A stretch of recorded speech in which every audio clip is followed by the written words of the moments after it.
Smash the dragon fruit into the rice. This is a new and popular method of eating rice that's recently gone viral online. A serving of this at a restaurant downstairs costs 98 yuan, but making it at home only costs a few bucks. First, mix the dragon fruit and rice evenly, then put it in a rice cooker. Add the usual amount of water for cooking rice, cover, and cook until done. Heat oil in a pan, add onions, and sauté over low heat to release the garlic flavor of the onions.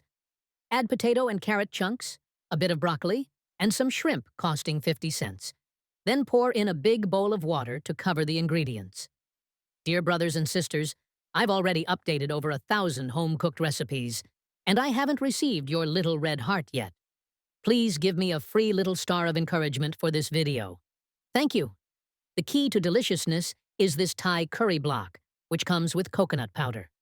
There's no need to add coconut milk or cream. You can use it to make curry chicken and curry shrimp as well. It's very tasty, with a clean ingredient list, so it's safe for kids to eat. Just cover and cook for 10 minutes, then reduce the sauce over high heat. And it's really better than what you'd get in a Western restaurant. The dragon fruit rice is also ready. Kids love the fruit-infused rice, especially with the cooked curry sauce drizzled over it. Even kids who don't like eating rice will happily finish 3 big bowls of this curry shrimp rice. Learn how to make it and let your kids try it too.